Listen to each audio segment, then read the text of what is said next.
This Good Morning Northwest Morning Sprint is brought to you by Bill's Heating and Air Conditioning. All right, it is 6:53. Time to get you ready for your Monday here in the Morning Sprint. Mark Peterson is tracking sunshine and warm temperatures in the forecast. But first, to Olivia Roberts looking ahead today. The former Louisville detective involved in the Breonna Taylor shooting is expected to appear in front of a judge this morning.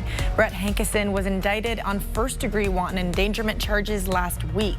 Hankison's attorney says the former officer is planning to plead not guilty at his arraignment today. That's scheduled for 10 this morning. Taylor's death sparking a movement around the nation and here at home. Activists took to the streets Saturday, renewing their calls for justice and equality. They told us the demonstration was all about Breonna Taylor and about how black women matter.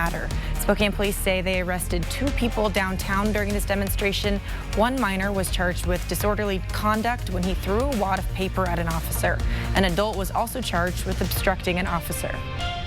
Well, 2 new wildfires exploding overnight in Northern California, scorching nearly 10,000 acres. Those fast-moving wildfires taking aim at the heart of California's wine country and forcing people from their homes. More than 2,500 acres now scorched in St. Helena and other parts of Napa County. Flames reportedly reaching up to 150 feet high. A New York Times report revealed President Trump just paid $750 in federal income taxes in both 2016 and 2017. Democratic presidential nominee Joe Biden has not yet released a statement on the matter, but Biden's campaign seems to be trying to capitalize on the moment. JoeBiden.com is selling these vinyl stickers that say, "I paid more income taxes than Donald Trump." On the website, the stickers cost $7.50 for a 2-pack. Biden and Trump are set to face off Tuesday in their first presidential debate. Kamala Harris is starting the week in the battleground state of North Carolina. The Democratic vice presidential nominee is set to visit Raleigh today to address the upcoming election and the future of the Supreme Court. Joe Biden's running mate will also take part in a sister-to-sister meets shop talk roundtable. Many political analysts are keeping a close watch on North Carolina this election cycle because the last 2 presidents had won that state previously. As we look at our forecast and our first alert weather, it's about sunshine. It is about warmer temperatures coming in from the south. We're not experiencing any major cloud cover, a little bit right over that northeast corner, North Idaho, but that won't last long. And we're going to continue to warm up. Our 48-hour forecast has high pressure building in, settling in, and sticking around. That dome of high pressure is going to bring in temperatures that are about 10 degrees above average as we work our way into the weekend. Well, some parents may be concerned that the extra screen time their child is getting with virtual school will have a negative impact on their eyes.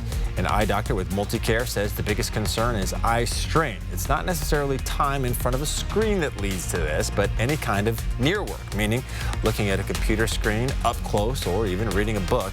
Eye strain can cause dry and itchy eyes, headaches, muscle pain behind the eyes, and even blurry vision for some people. Dr. Goya with Multicare advises that parents and families remind their children, if they can, to blink often to prevent eye strain. Well, Democrats are preparing to introduce a new relief package, which includes another round of stimulus checks, something Republicans and the president have supported in the past. Lawmakers are scheduled to go on recess October 10th until after the election, but there is growing pressure from them to stay in session if they cannot reach a deal. Here in Washington, the state releasing its latest situation report on COVID-19. The Department of Health saying that while the state's COVID-19 cases are falling overall, several counties are seeing activity plateau and in some cases even increase. The DOH notes that after September 10th, Spokane's numbers rose, indicating high transmission around Labor Day weekend. They're concerned that Spokane's overall COVID-19 rate will continue increasing. This car drifts right there into a crowd of people. This happened Saturday night in Seattle, not far from the Space Needle. Police say they responded to the situation and asked people to leave. We still don't know if anyone was seriously injured. Coming up next on Good Morning America, the governor of Texas is issuing a disaster declaration for one county after a 6-year-old boy died from a deadly brain-eating amoeba found in the water. For it to go from something like a headache to a brain-eating amoeba, it's a hard pill to swallow.